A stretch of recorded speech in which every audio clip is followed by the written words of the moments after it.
საქართველოს ისტორიის მანძილზე ახალი წლის აღნიშვნის თარიღი საუკუნეების განმავლობაში იცვლებოდა. ახალი წლის ათვლა მე-7 საუკუნემდე აგვისტოში, მე-7-დან მე-9 სექტემბერში, მოგვიანებით კი ნოემბერში იწყებოდა. 100 წლის ნაჯიე მიქელაძე კი ერთ-ერთია, რომელსაც ისტორიის მონაკვეთი ახსოვს, როდესაც ახალი წელი გაზაფხულის პირველ დღეს იწყებოდა და მას გუთნის სახნავში გაშვებით აღნიშნავდნენ. მე რომ პატარა ვიყავი და ახალი წელი იწყებოდა მარტში დასაწყისებში, როდესაც რომ ჩილღებს უბამბით, ხარებს უბამბით და ვამუშავებდით, ხვნიდით, თესტით, ეს იყო მარტის თვე ახალი წელი. მერე ნენელა შეიცვალა ყველაფერი. იანვარში უწევდა დროში უწევდა. მუდამ ერთ წელში არ იყო. შეხედავ რომ ამ თვეში მოხდებოდა, შეხედავ იმ თვეში მოხდებოდა ახალი წელი. გრიგორიანული, ანუ თანამედროვე კალენდრის შემოღებამდე საქართველოს მსოფლიოს დიდი ნაწილის მსგავსად იულიუსის, ანუ იმ კალენდრით ხელმძღვანელობდა, რომელიც ზუსტად ემთხვევა ქრისტეშობასა და მაცხოვრის მოღვაწეობის პერიოდს. სწორედ იულიუსის კალენდრის მიხედვით აღინიშნება საქართველოში ეგრეთ წოდებული ძველით ახალი, იგივე შობა ახალი წელი, რომელიც ეკლესიისათვის დღემდე უცვლელია. ეს ახალი კალენდრის შემოღება და ასე შემდეგ ეს თავისთავად ეკლესიაზე არ მოქმედებს, იმიტომ რომ ეკლესია იცავს იმ ძველ ტრადიციას, რაც აქვს მას იულიუსის კალენდრით, რომელიც სივრცეში ფაქტიურად და რომელიც კალენდარულ სისტემაში ცხოვრობდა თავად ღმერთკაცი იესო ქრისტე.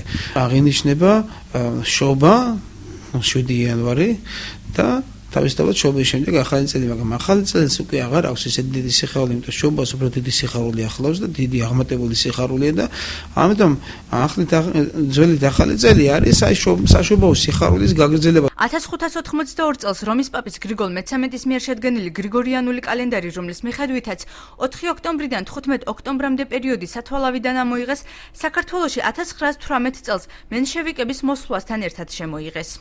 ცვალებადობა და ცვალებადობა გამოწვეული იყო იმით, რომ სოციალ-დემოკრატები რელიგიასთან არც თუ ისე გულთბილი და არც თუ ისე კარგი დამოკიდებულებით გამოირჩევოდნენ. რატომ იცვლებოდა კალენდარი საქართველოში ასე ხშირად თეოლოგის სხვადასხვა პერიოდში სხვადასხვა პოლიტიკური გავლენით ხსნის? ზაზა კილაძის თქმით, საქართველოში წლიდან წლამდე მცირდება ძველით ახალი წლის აღნიშვნის მასშტაბები. 20 საუკუნის დასასრულსა და 21 საუკუნის დასაწყისში ასე რომ ვთქვათ, უკვე გადააჭარბა იმ რაოდენობამ, რომლებსაც ეს ძველი ახალი წელი უკვე აღარ ახსოვს. ეს თაობა მიდის ნელ-ნელა და ახალი თაობა იმდენად ამას უკვე აღარ აღნიშნავს. როგორც ისტორიკოსი ამბობს, კალენდრის ცვალებადობამ ისტორიის ქრონოლოგიაზე გავლენა ვერ იქონია, რამდენადაც საბოლოო კალენდრის ფორმირების შემდეგ მნიშვნელოვანი თარიღები ორი კალენდრის მიხედვით შევიდა ისტორიაში. ქრონოლოგიაზე იმდენად იმოქმედა, რამდენადაც 1918 წლიდან დღემდე არა ზოგიერთი ისტორიული თარიღი სწორედ ძველითა და ახალი სტილით არის ნაანგარიშები. ქართული ეკლესიისთვის ახალი წელი 14 სექტემბერს იწყება, რაც სათავეს ბასილი დიდის ეპოქიდან იღებს. ამ დღეს საეკლესიო ცხოვრების განახლება იწყება და ყველა ტაძარში ლიტურგია იმართება.